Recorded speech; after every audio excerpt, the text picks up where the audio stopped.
Partai Persatuan Pembangunan menugaskan kader barunya Sandiaga Salahuddin Uno sebagai Ketua Badan Pemenangan Pemilu Nasional Partai dalam rapat pimpinan nasional ke-6 yang digelar di Hotel Sultan, Jakarta, Sabtu 17 Juni 2023. Penugasan sebagai Ketua Bapilu itu disebut tak akan mengubah rencana P3 untuk menyodorkan Sandi menjadi kandidat pendamping bakal calon Presiden Ganjar Pranowo.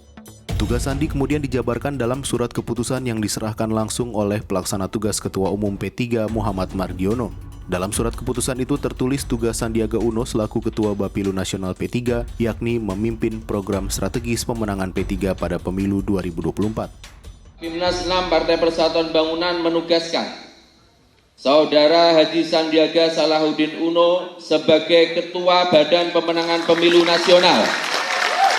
Rapimnas ke-6 Partai Persatuan Pembangunan mengusulkan Saudara Haji Sandiaga Salahuddin Uno sebagai calon wakil presiden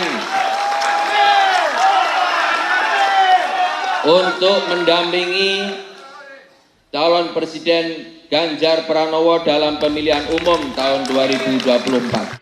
Tak hanya didapuk sebagai Ketua Bapilu, P3 juga memastikan untuk mengusulkan Sandiaga Uno, kader barunya itu, maju sebagai calon wakil presiden. Selanjutnya, PLT Ketua Umum P3 Mardiono bertugas memperjuangkan dan menyodorkan nama Sandiaga Uno sebagai calon pendamping Ganjar Pranowo, bakal calon presiden dari PDI Perjuangan. Sandiaga Uno memastikan P3 akan berada di garis depan dalam mewujudkan Indonesia yang sejahtera. Sandi berharap dapat mewujudkan kontestasi pemilu yang damai. Ia juga memastikan akan memperjuangkan harapan masyarakat terhadap P3 untuk ada di garda terdepan dalam mewujudkan Indonesia yang sejahtera, adil, dan makmur. Untuk tugas yang diberikan Bapak PLT Ketua Umum dan Rapimnas ini, sebagai umat Islam yang tawadu, tentunya innalillahi wa inna ilaihi raji'un. Ini adalah tugas yang amat berat. Sebagai seorang yang baru diberikan tugas tanggal 14 lalu, dan insya Allah saya akan emban tugas ini dengan prinsip di mana kita bisa mewujudkan sebuah kontestasi demokrasi yang akan bermanfaat bagi rakyat Indonesia.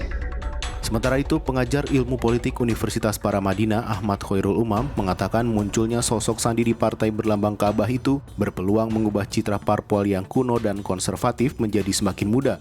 Sebab sosok Sandi selama ini dipersepsikan sebagai politikus muda yang populer di kalangan milenial, Gen Z, dan kaum ibu. Meskipun demikian, menurut ia, jika ingin mendapatkan efek ekor jas yang lebih optimal, P3 juga harus dapat mengantarkan Sandi menjadi cawapres. Sebab Sandi sudah memiliki modal sosial, popularitas, dan elektabilitas yang tinggi dalam beberapa hasil survei terbaru sejumlah lembaga.